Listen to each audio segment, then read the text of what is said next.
Tingnan natin muli ang istorya ni Kenji, pero ngayon, gamit ang perspective ng research. Historically, nakabase ang ating mga serbisyo sa myth or maling paniniwala na ang mga kalalakihan ay hindi naabuso sexually.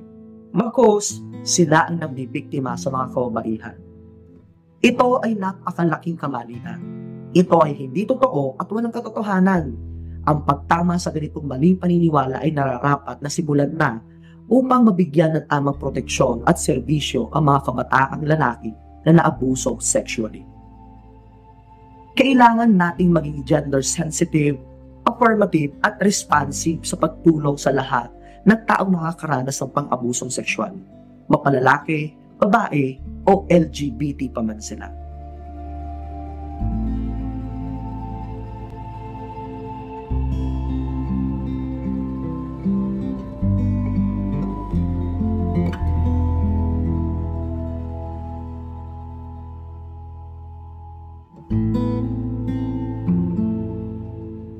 Ayon sa baseline report on violence against children noong 2016, mas maraming kabataang lalaki ang nakaranas ng sexual violence kaysa sa mga kababaihan sa eskwelahan, komunidad, at maging sa tahanan.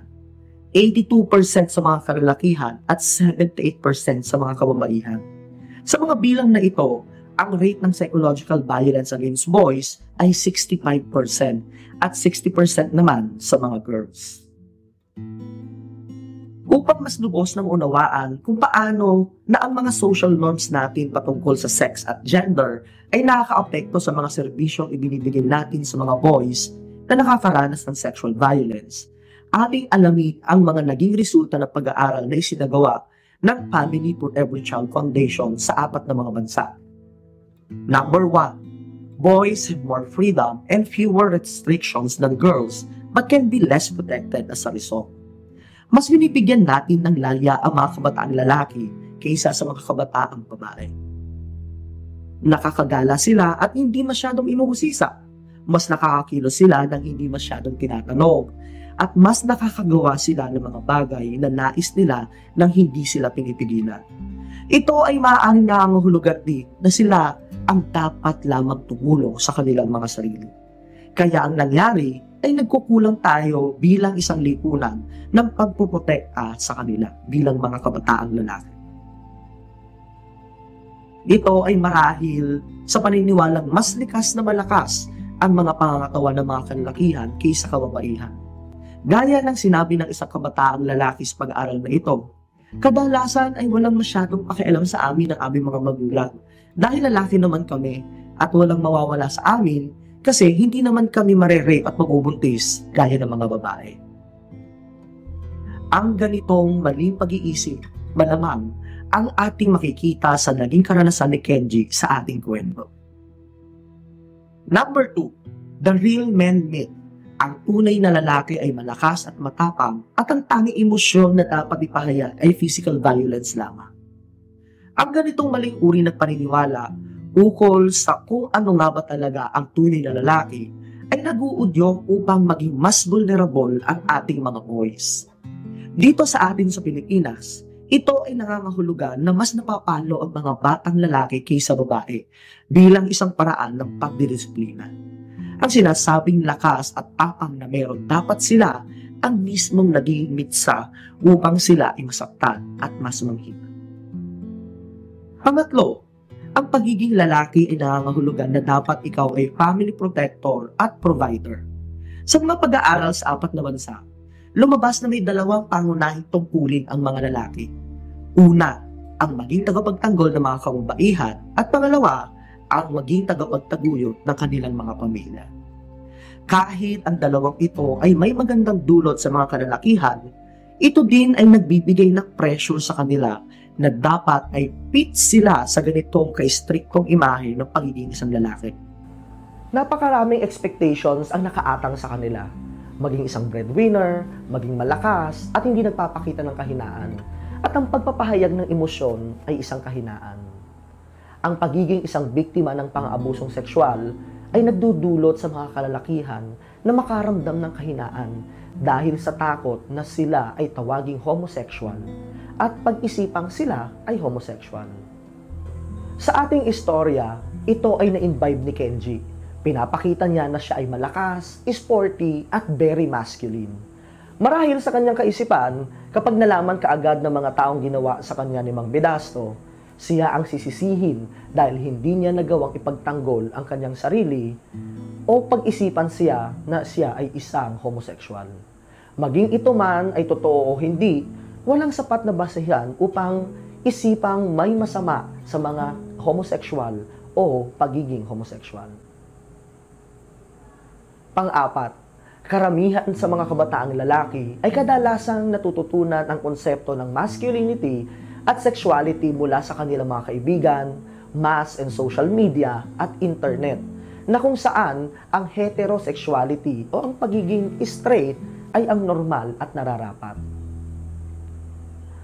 Bagamat ang impluwensya ng pamilya sa ating pagkatao ay hindi matatawaran, ang impact ng mga barkada at social networking sites nowadays are too powerful, lalo na sa pagde-develop ng ating kasarian. Maraming mga magulang din ang hindi masyadong nakikisangkot sa online behaviors ng kanilang mga anak. Kaya nagkakaroon ng mga kabataan ng maling pagpapahalaga sa sagradong kahulugan ng sex at pakikipagtalik. Bagamat hindi tayo sigurado kung ito nga ba ang naging sitwasyon rin ni Kenji, pero sa pangkahalatan, ito ay mahalagang usapin.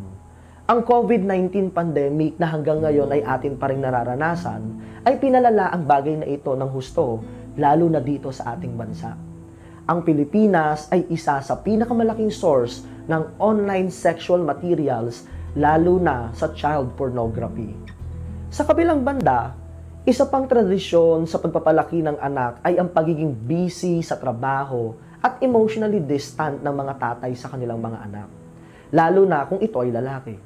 Ang ganitong bagay ay umiikot sa ilang henerasyon sa pamilyang Pilipino. Ngunit ang katotohanan, nais din ng mga anak na lalaki na maging mas mapag-aruga at mapagmahal ang kanilang mga tatay. Ang pagpapatibay sa ganitong uri ng relasyon sa pagitan ng isang ama at kanyang anak, umaasa tayo na tataas ang antas ng sexual health awareness ng mga kabataang lalaki upang maging isa sa mga daan para malabanan ang mga sex-related abuses at violences. Panglima, ang isang dominanteng paniniwala ay ang mga kalalakihan ng abusers at hindi sila kayang abusuhin.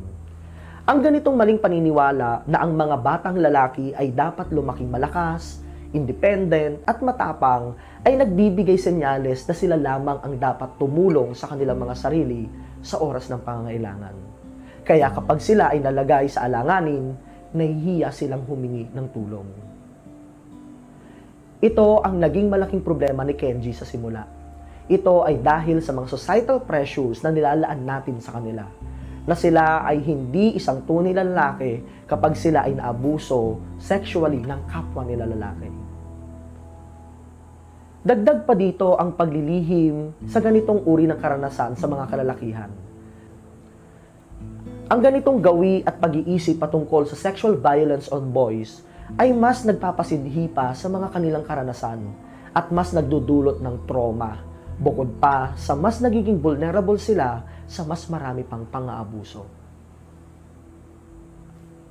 Pang-anim at panghuli, support for boys affected by sexual violence is very limited. Kakaunti lamang ang mga interventions na nakapokus sa preventions ng sexual violence against boys. Kasama na rin maging sa kanilang recovery mula sa maraming mga profesional na mas handa sa pagtulong sa mga kababaihang biktima kaysa kalalakihan. Well, sa pangkalahatan.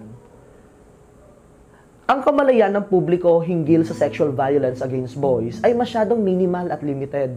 Dito sa ating bansa sa Pilipinas, ang karamihan ng mga serbisyo sa ganitong mga kaso ay nakatuon lamang sa alternative education at sports and recreation, at hindi sa kung paano nila mapaglalabanan ang kanilang pinagdaanang sexual abuse. Ito ay totoo sa parehas na kasarian. Kaya naman ang serbisyong ating ibinibigay sa mga biktima ng sexual abuse ay nangangailangan ng gender equality, ang pagkakapantay-pantay sa pagbibigay sa pangangailangan ng anumang kasarian, at gender equity, ang pagbibigay ng mas marami at mas nauukol na serbisyo sa mas nangangailangan. Dagdag pa rito ang kakulangan ng mga trained professionals na dapat humahawak sa ganitong mga kaso, kakulangan ng research evidence treatment services, at kakulangan ng kamalayan ng lipunan sa ganitong uri ng mga serbisyo, kaya kakaunti lamang ang humihingi ng tulong. Ang labang ito ay laban ng lahat, kaya tayo'y magsama-sama upang isalba at iangat ang pagkatao ng mga kabataang naaabuso.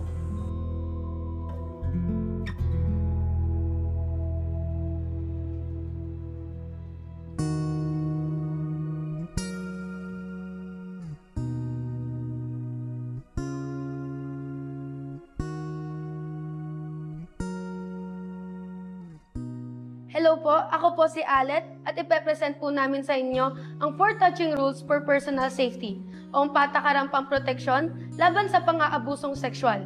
Ito ang tinatawag na patakaran sa paghahawak.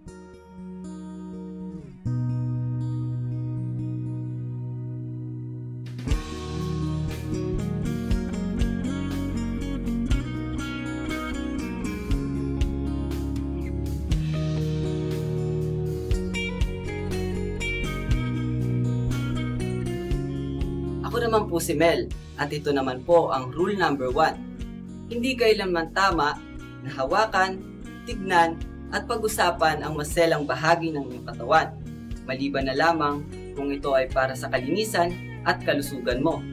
Hindi rin tama na ipahawak, ipakita at pag-usapan ang maselang bahagi ng iyong katawan.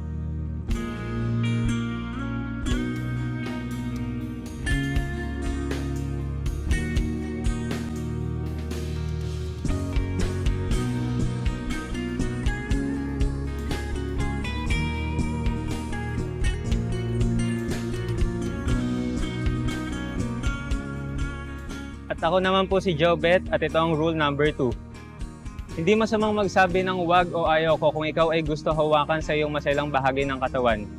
O kaya naman ay gusto ipahawak sa iyo ng isang tao ang kanilang maselang bahagi ng katawan.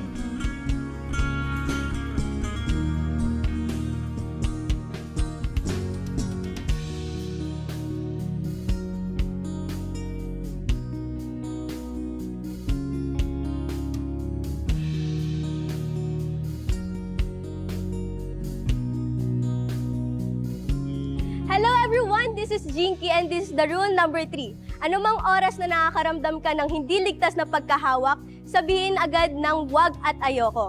At sabihin agad sa pinagkakatiwalaan mong nakakatanda.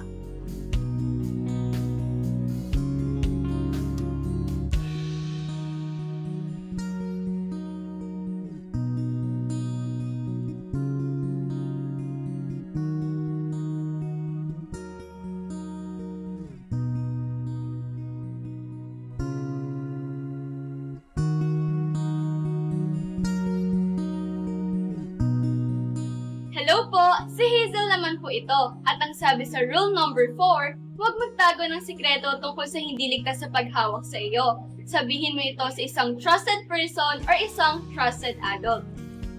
Sa ID naman po ito. At ang sasabihin ko, karugtungan sinabi ni Hazel kanina, na kung di ka papakinggan ng grown-up or trusted adult, sa simula, patuloy mo silang pakinggan hanggang sa makuha mo ang kailangan mo.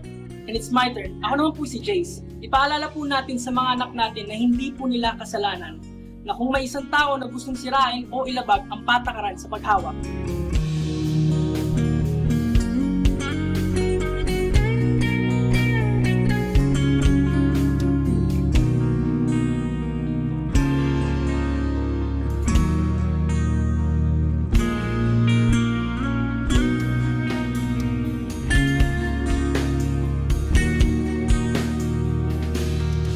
Kaya mga kabarkada, kung kayo ay nakaranas ng ganitong sitwasyon katulad ng sa akin, huwag na huwag kayong mahihiya magsabi sa mga magulang ninyo o kaya sa mga barkada na pwede nyong pagkatiwalaan para dito sa sitwasyon na to. Kaya magkita-kita tayo sa susunod na kwento mga kabarkada. So, relax na kayo, enjoy. Act naturally. Talent ka. Kaya na kayo. Let's start. Game.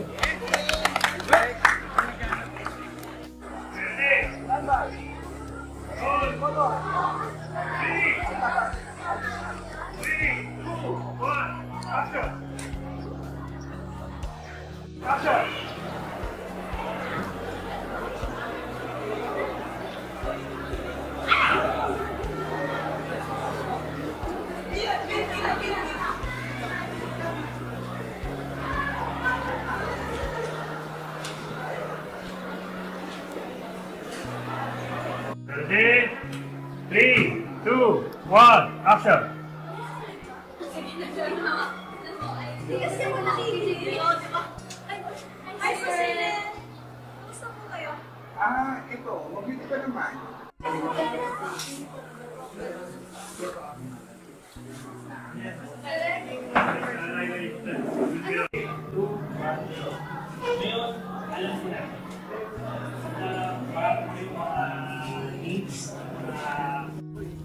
Ano tayo? Ano ba po yan?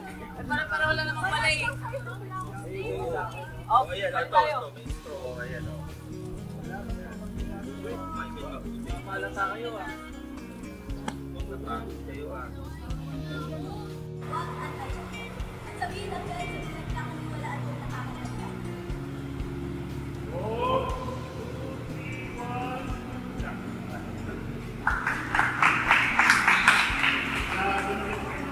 Doon tayo, Mang Pidasto! Hello po, si Hazel naman po ito. At ang sabi sa rule number 4, huwag magtago ng sikreto tungkol sa hindi ligtas sa paghawak sa iyo. Sabihin mo ito sa isang trusted person or isang trusted adult. Hindi, wala naman ang kasalanan, di ba? Wala naman ang ginawa sa hindi pa tuwag mo.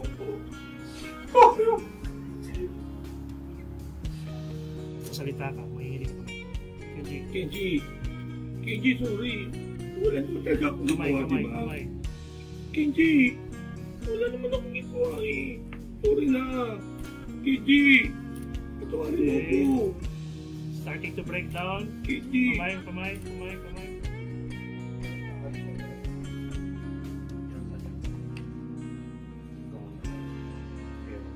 Mapapunta ako dito. Ayoko.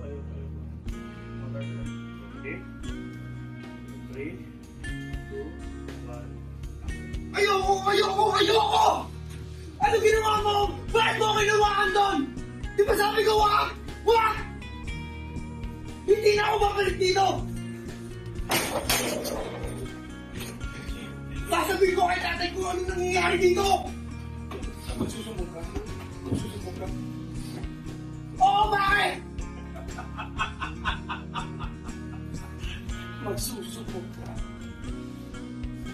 Kaya mga katropa, kung kayo ay nakaranas din ng ganitong sitwasyon katulad sa akin, wag na wag mahihiya magsabi sa mga taong nakasuporta para sa inyo tungkol dito. At syempre sa mga magulang ninyo at sa mga barkada. At pwede nyo rin sabihin sa mga taong mapagkakatiwalaan ninyo. Kaya mga katropa, magkita-kita na lang po tayo ulit, ha? So mga kabarkada, ano? Teka, gawin muna natin ang ating iconic victory cheer pose. Wow!